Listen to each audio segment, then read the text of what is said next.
안녕하세요. 여러분의 지식 가이드, 지식 한 잔입니다. 여러분, 삼국지 좋아하시죠? 유비, 관우, 장비의 도원결이, 제갈량의 신출귀몰한 계책, 조조의 카리스마 넘치는 모습까지 생각만 해도 가슴이 웅장해집니다.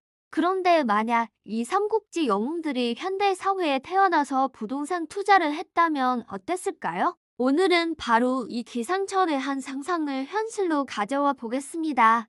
과연 누가 최고의 부동산 투자가가 될까요? 그리고 누가 쪽박을 차게 될까요? 삼국지 영웅들의 부동산 투기, 그 대망의 결말, 지금 바로 시작합니다. 먼저 총나라의 군주 유비부터 살펴보죠.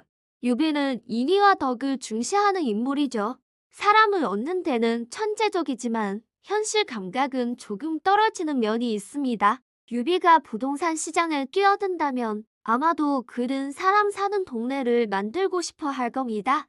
그는 개발 호재나 수익률보다는 지역 주민들의 커뮤니티, 학군, 공원 같은 환경적인 요소를 더 중요하게 생각할 거예요. 아무리 돈이 좋아도 어떻게 사람이 살 수 없는 곳에 집을 지을 수 있겠는가? 라며 강남의 재건축 단지보다는 아직 개발이 덜 된 강북의 서민 동네나 신도시 외곽 지역에 투자할 가능성이 높습니다. 그의 따뜻한 마음에 감동한 사람들이 모여들어 초기에는 마을이 활성화되고 집값도 조금씩 오르겠죠. 하지만 대규모 개발 계획이나 교통 호재가 없으면 장기적으로 큰 수익을 보기는 어려울 겁니다. 아마 유비는 큰 돈은 못 벌어도 사람들의 존경을 받는 착한 건물주로 남지 않았을까요? 주변 시세보다 저렴하게 월세를 내주고 세입자들의 어려움을 그냥 지나치지 못하는 그런 사람 말이죠.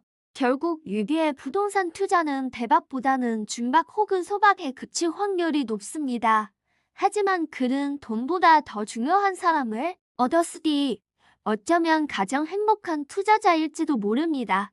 그렇다면 유비의 의형제, 장비는 어떨까요? 불같은 성격의 저돌적인 장비, 그는 부동산 투자에서도 자신의 성격대로 화끈한 한 방을 노릴 겁니다. 주변의 만류에도 불구하고 사나이가 칼을 뽑았으면 뭐라도 썰어야지 라며 재개발 예정 지역의 낡은 빌라나 허름한 상가에 몰빵 투자를 할 가능성이 높습니다.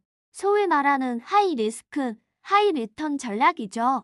그는 전문가의 분석이나 시장의 흐름보다는 자신의 직감과 배짱을 믿을 겁니다. 만약 운이 좋아서 그가 투자한 지역이 정말로 재개발에 성공한다면 그는 단숨에 벼락부자가 될 수도 있습니다. 하지만 반대로 재개발 계획이 무산되거나 지연된다면 그는 투자금을 모두 날리고 큰 빚더미에 앉을 수도 있겠죠. 아마 술을 마시며 내가 그때 왜 그랬을까? 하고 땅을 치며 후회하는 장비의 모습이 눈에 선하네요. 장비의 투자는 전형적인 노아니면 노 스타일입니다. 아마 그는 부동산 투자보다는 차라리 주식 시장에서 단타 매매를 하는 게 덜 적성에 맞을지도 모르겠습니다. 이제 위나라의 군주, 조조를 만나볼 시간입니다. 현실적이면서도 야심만만한 책략가, 조조. 그는 부동산 시장에서야말로 자신의 능력을 120% 발휘할 인물입니다. 조조는 철저한 정보 분석과 냉철한 판단력을 바탕으로 움직일 겁니다. 그는 최고의 정보망을 동원해 아직 공개되지 않은 정보의 신도시 개발 계획, 지하철, 연장 노선, 대기업 이전 부지 같은 고급 정보를 미리 입수할 겁니다. 그리고 마치 난세의 가뭄처럼 법의 테두리를 아슬아슬하게 넘나드는 과감한 투자도 서슴지 않겠죠. 예를 들어 그린벨트로 묶여있지만 곧 폐쇄될 것이라는 정보를 입수하면 헐값에 땅을 대거 사들여 막대한 차익을 남기는 방식이죠. 그는 절대 감정에 휘둘리지 않습니다. 시장이 과열되었다고 판단되면 아무리 좋아 보이는 매물이라도 미련 없이 처분하고 반대로 모두가 공포에 떨 때 과감하게 매수하는 역발상 투자의 귀재가 될 겁니다. 아마 조조는 강남의 타워 팰리스 펜트하우스에 살면서 전국 각지에 수십 채의 건물을 소유한 부동산 재벌이 되지 않았을까요? 그는 자신의 성공을 미신하는 사람들에게 이렇게 말할 겁니다.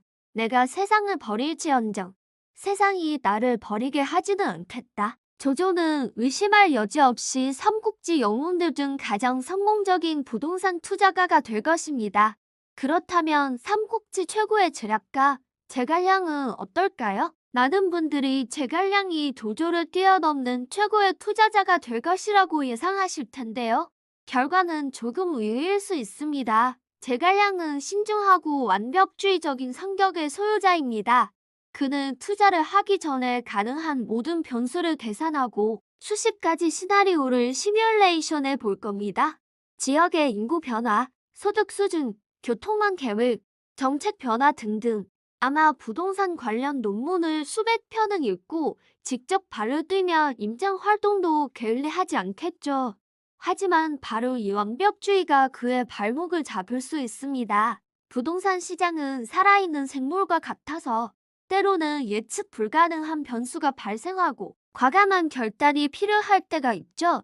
제갈량은 너무 신중하게 고민하다가 절호의 매수 타이밍을 놓치기 일쑤일 겁니다.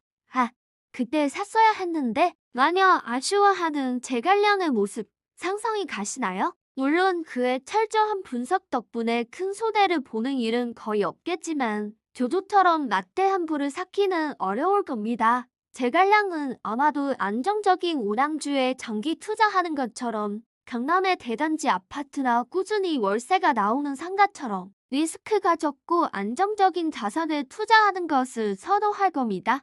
큰 부자는 못 되어도 경제적으로 여유로운 중산층의 삶을 살지 않았을까요? 마지막으로 오나라의 손권을 살펴볼까요? 손권은 대대로 부유한 집안에서 태어나 안정적인 기반을 물려받은 인물이죠.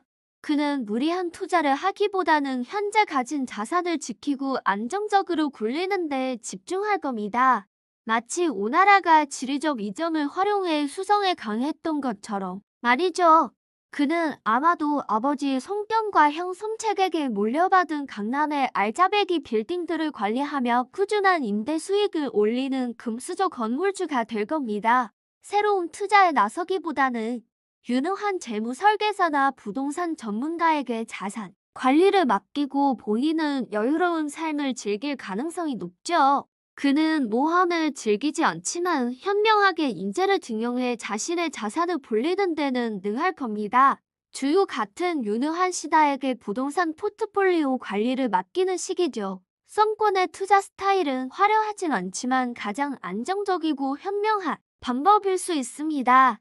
결국 부동산 투자의 목적이 돈을 버는 것뿐만 아니라 행복하고 안정적인 삶을 영위하는 것이라면 손권이야말로 진정한 승리자가 아닐까요? 자, 이렇게 삼국지 영웅들의 부동산 투자 성적표를 매겨봤습니다.